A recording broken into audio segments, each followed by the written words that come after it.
الحمدللہ رب العالمین والصلاة والسلام علی رسولہ محمد و آلہ و اصحابہ اجمعین۔ محترم ناظرین و سامعین، آپ کے سامنے جو گفتگو کا سلسلہ اسلام کے حقوق انسانی کے تعلق سے چل رہا ہے، اس میں سیاسی حقوق میں ایک بڑی اہم دفعہ ہے، وہ ہے سیاسی ولایت کا حق، کہ سیاسی طور پر کسی کی سرپرستی اور کسی کی ولایت کا حق آیا کس مملکت کو پہنچتا ہے، کس کو نہیں پہنچتا ہے، کیا ہر ایک کے اندرونی معاملات میں دخل اندازی کرنا اسلامی حکومت کے لیے ٹھیک ہے یا نہیں ہے، اور اس سے کیا بین الاقوامی طور پر نتائج پیدا ہوتے ہیں، ان سب کے بارے میں قرآن مجید نے بحث کی ہے۔ اور اس بحث کا آغاز ہجرت کے واقعے سے ہوا ہے کہ حضور نبی کریم صلی اللہ علیہ وسلم جب مکہ مکرمہ سے ہجرت فرما کر مدینہ طیبہ تشریف لے گئے اور مدینہ منورہ میں ایک باقاعدہ اسلامی حکومت قائم ہو گئی، تو جو لوگ ہجرت کر کے نہیں آئے تھے ان کے بارے میں اللہ تبارک و تعالی نے بتا دیا کہ اگر وہ ایمان لے آئے لیکن ہجرت کر کے دارالاسلام میں نہیں آئے ہیں تو ان کی سیاسی ولایت تمہاری ذمہ داری نہیں ہے۔ والذین آمنوا ولم یہاجروا ما لکم من ولایتہم من شیء، یہ سورہ انفال کی آیت نمبر 72 میں اللہ تبارک و تعالی نے بڑی وضاحت کے ساتھ اس کا احکام بیان کر دیے ہیں۔ تو بڑی پیچیدگی پیدا ہو جاتی ہے بین الاقوامی تعلقات میں اور بین الاقوامی معاملات میں، اگر ایک حکومت دوسری حکومت کے معاملات میں دخل اندازی کرے، چونکہ سیاسی ولایت جس کو کہتے ہیں، سیاسی سرپرستی، سیاسی ذمہ داری، وہ حدود مملکت کے اندر ہے، کہ جو لوگ ہماری حکومت کے سرحدوں کے اندر رہتے ہیں، ہمارے اوپر ان کی ذمہ داری ہے کہ ہم ان کی جان کے، مال کے، آبرو کے، اس کی حفاظت کے ذمہ دار ہیں۔ اور اگر وہ رہنے والے باشندے چاہے وہ مسلم ہوں چاہے غیر مسلم ہوں، غیر مسلم کی حفاظت کرنا بھی اسی طرح یہ ذمہ داری جس طرح ایک مسلم کی ہے، اسی طرح غیر مسلم کی بھی ذمہ داری ہے۔ تو جو لوگ بھی مملکت کے باشندے ہیں، چاہے ان کا مذہب کچھ بھی ہے، اس حکومت کا فرض بنتا ہے کہ وہ ان کی ہر طرح سے دیکھ بھال کرے، ان کی حفاظت کرے، ان کے جان و مال کی نگہبانی کرنا، یہ اس کے سیاسی ذمہ داریوں میں شامل ہے۔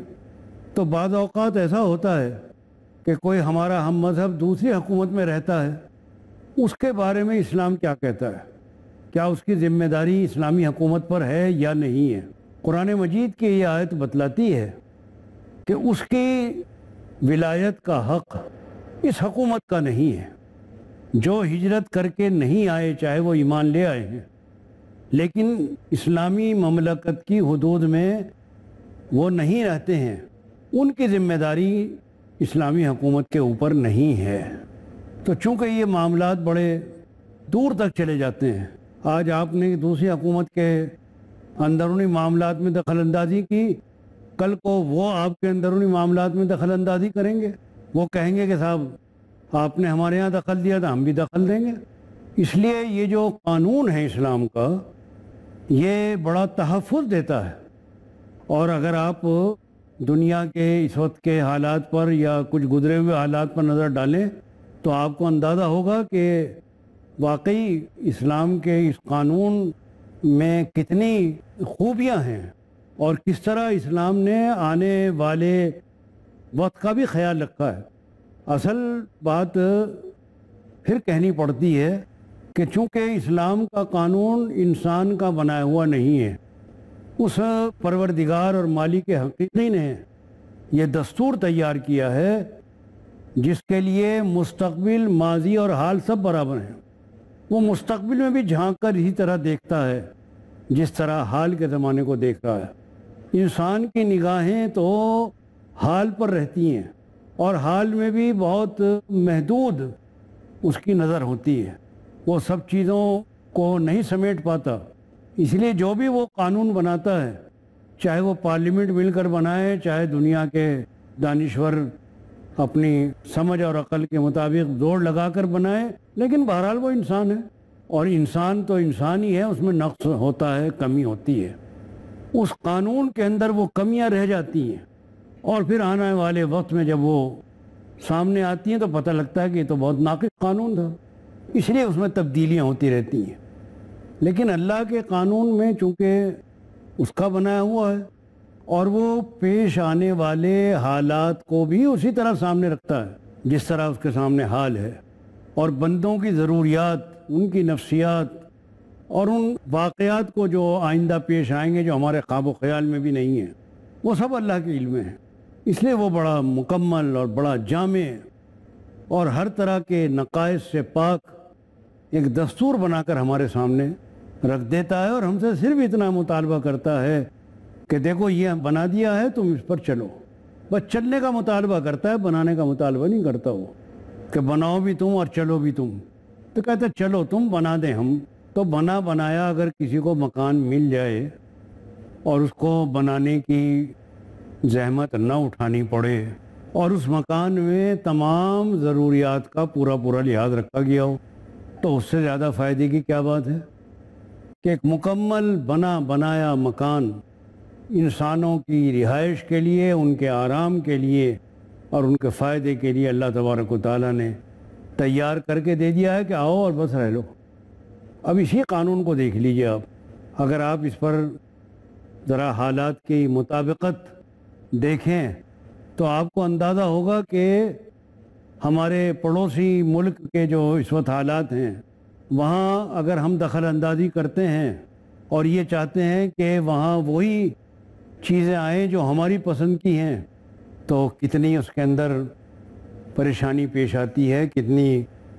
آگے کو چل کے کتنے حالات اس سے بگڑ سکتے ہیں۔ اب بھی بگڑ رہے ہیں، مقدمات چل رہے ہیں، پریشانیاں ہو رہی ہیں، اور ہماری طرف سے ان کی حوصلہ افزائی ہو رہی ہے۔ چونکہ معاملہ بڑا نازک ہے، اس لیے میں صرف ہلکا سا اشارہ کر کے ہی گزر رہا ہوں، اور اس پر بہت زیادہ میں تفصیل کے ساتھ کہنا نہیں چاہتا، کیونکہ ہمارا موضوع دینیات رہتا ہے، اسلامیات رہتا ہے۔ اسلام کی روشنی میں ہی ہم اپنی بات کو پیش کرنا چاہتے ہیں، لیکن یہ حالات ہمارے پکار کر کہہ رہے ہیں کہ اسلام کا یہ قانون نہایت ہی صحیح قانون ہے۔ تو یہ دفعہ جو اسلام کی ہے کہ سیاسی ولایت کا حق ان لوگوں کے لیے نہیں ہے جو ہماری مملکت کی حدود سے باہر رہتے ہیں، البتہ دین کے معاملے میں مدد کرنے کا حق ہے۔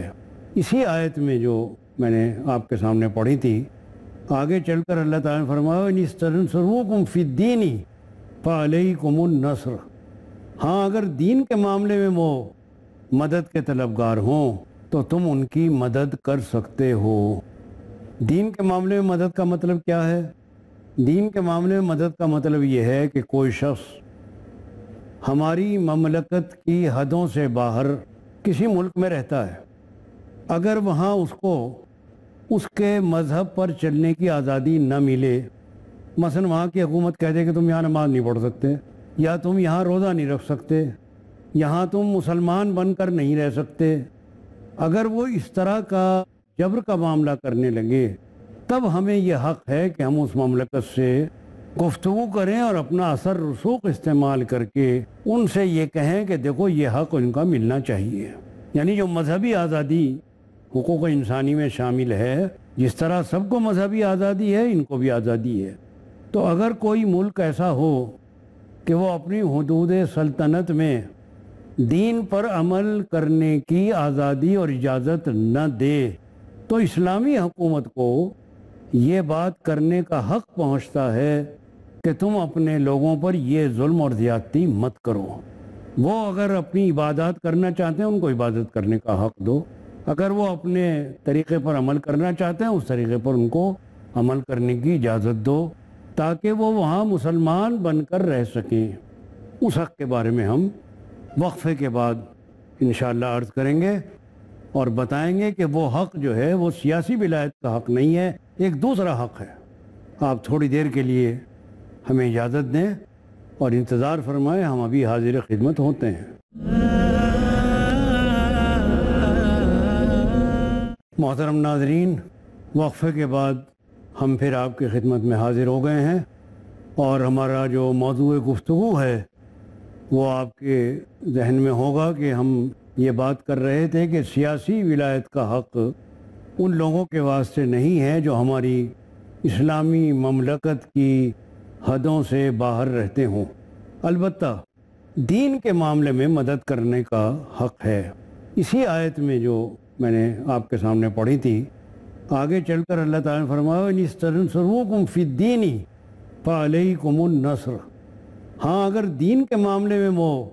مدد کے طلبگار ہوں تو تم ان کی مدد کر سکتے ہو۔ دین کے معاملے میں مدد کا مطلب کیا ہے؟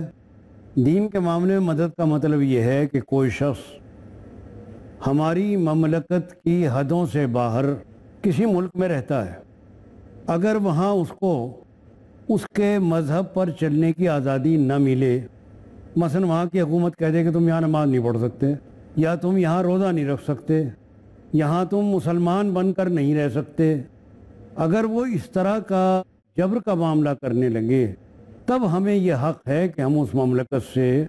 گفتگو کریں اور اپنا اثر رسوخ استعمال کر کے ان سے یہ کہیں کہ دیکھو یہ حق ان کا ملنا چاہیے۔ یعنی جو مذہبی آزادی حقوق انسانی میں شامل ہے، جس طرح سب کو مذہبی آزادی ہے، ان کو بھی آزادی ہے۔ تو اگر کوئی ملک ایسا ہو کہ وہ اپنی حدود سلطنت میں دین پر عمل کرنے کی آزادی اور اجازت نہ دے، تو اسلامی حکومت کو یہ بات کرنے کا حق پہنچتا ہے کہ تم اپنے لوگوں پر یہ ظلم اور زیادتی مت کرو۔ وہ اگر اپنی عبادات کرنا چاہتے ہیں، ان کو عبادت کرنے کا حق دو، اگر وہ اپنے طریقے پر عمل کرنا چاہتے ہیں، اس طریقے پر ان کو عمل کرنے کی اجازت دو، تاکہ وہ وہاں مسلمان بن کر رہ سکیں۔ جیسے حبشہ کا ملک تھا، مملکت حبشہ، جہاں پر نجاشی اس کے بادشاہ تھے، تو اللہ کے رسول صلی اللہ علیہ وسلم نے مدینہ طیبہ سے ہجرت سے پہلے اجازت دی تھی کہ تم لوگ حبشہ چلے جاؤ، کیونکہ وہاں کا بادشاہ بڑا انصاف پرور ہے اور وہ ہمدردی رکھتا ہے، اور امید یہ ہے کہ وہ تمہیں رہنے کی بھی اجازت دے گا اور تمہیں دین پر عمل کرنے کی بھی اجازت دے گا۔ چنانچہ بہت سے لوگ تھوڑا تھوڑا کر کے ہجرت گئے، پھر دوبارہ گئے، اور پھر ان کا پیچھا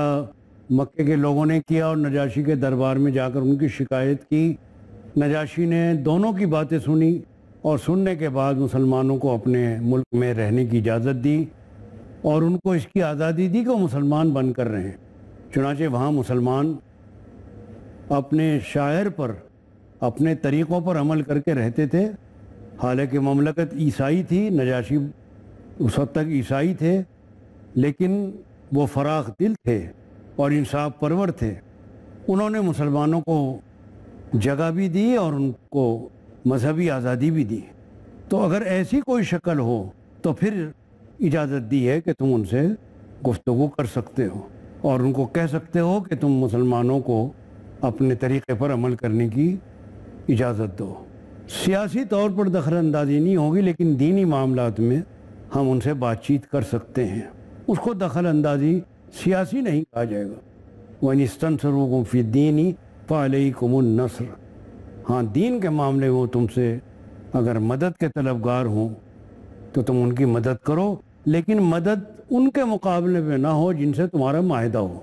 اگر تمہارا کسی کے ساتھ معاہدہ ہے تو اس معاہدے کا لحاظ رکھو، کہ تم معاہدے کے خلاف کرتے ہو ان کی مدد نہ کرو۔ اس طرح اسلام نے ان تمام بین الاقوامی معاملات کی بڑی پاسداری کی ہے اور ان کی تمام نزاکتوں کا خیال رکھتے ہوئے ایک ایسا جامع قانون تیار کر دیا ہے کہ اس کے اوپر چلتے ہوئے جب اسلامی مملکت کی حدیں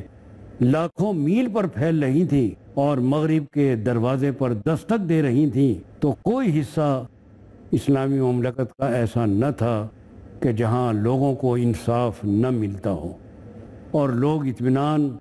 اور سکون کی زندگی نہ گزار رہے ہوں۔ اس لیے ہم سمجھتے ہیں کہ اگر اس نظام نے پہلے لوگوں کو اس طرح کامیابی سے ہمکنار کیا ہے، تو اگر آج بھی یہ نظام اپنے پورے خد و خال کے ساتھ، اپنی پوری لطافتوں کے ساتھ جاری و ساری ہو جائے تو ہمیں امید ہے کہ بہت سارے انسانیت کے مسائل حل ہو جائیں گے اور لوگوں کی مشکلات دور ہو جائیں گی اور لوگ امن اور چین کے ساتھ زندگی گزار سکیں گے۔ اور آپ دیکھیں گے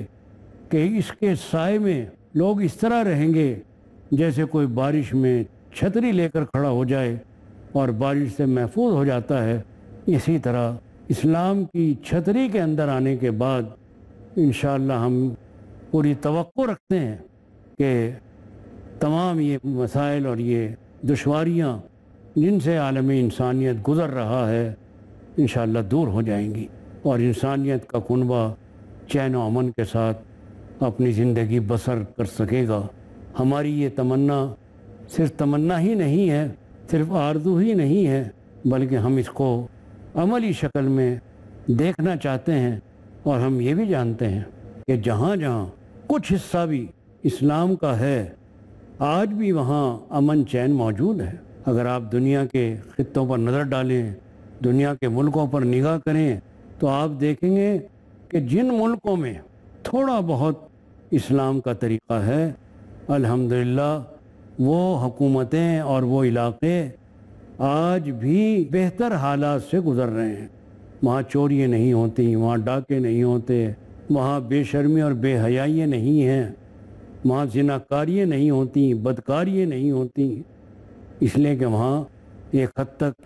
اسلامی قانون کا نفاذ ہے۔ اگر یہی اور جگہ بھی آپ اس طرح کریں اور تجربہ اس کا دیکھیں تو انشاءاللہ آپ کی نظروں کے سامنے یہ بات آئے گی کہ اسلام نے کس طرح مسئلوں کو حل کیا ہے۔ تو سیاسی ولایت کا حق جیسا کہ اوپر ہماری گفتگو ہو چکی ہے انہی لوگوں کے لیے ہے جو اس ملک کے رہنے والے اور وہاں کے باشندے ہیں، جن کو آج کل نیشنلٹی کہا جاتا ہے، جن کے پاس وہاں کی نیشنلٹی ہوگی، جو وہاں کی قوم ہوگی، قومیت ہوگی، ان کے اوپر ان کی حفاظت اور ان کے معاملات حکومت کی ذمہ داری ہوگی کہ وہ ان کی نگرانی کریں اور ان کو اس کے مطابق چلائیں۔ لیکن اس مملکت سے باہر اگر کہیں معاملات ہیں تو اس حکومت کو اس کی سیاسی ولایت نہیں ہے، اور اس میں دخل اندازی کی وجہ سے بہت دشواریاں پیدا ہو جاتی ہیں۔ آپ دیکھتے ہیں کہ جو جنگیں ہو رہی ہیں اور یا ہو چکی ہیں وہ اسی لیے ہوئی ہیں کہ دوسرے ملکوں کے معاملات میں دخل دیا جا رہا ہے۔ آپ ایک جنگ دیکھ چکے ہیں عراق کی، اور ایک جنگ دیکھ چکے ہیں افغانستان کی، اور دوسری جنگ آپ کے سر پر تلوار لٹک رہی ہے شام کی، تو اس پر حملے کی تیاریاں ہو رہی ہیں۔ تو یہ دوسرے ملک کے سیاسی نظام میں دخل اندازی اور اس کے بہانے تلاش کرنا اور اس کی وجہ سے دوسرے لوگوں کو پریشانی کے اندر ڈال دینا۔ آپ نے دیکھا کہ امریکہ نے عراق پر الزام لگایا اور اس الزام کو وہ ثابت نہیں کر سکا کہ ان کے پاس کیمیائی ہتھیار ہیں۔ آج تک وہ نکال کے نہیں دکھا سکا،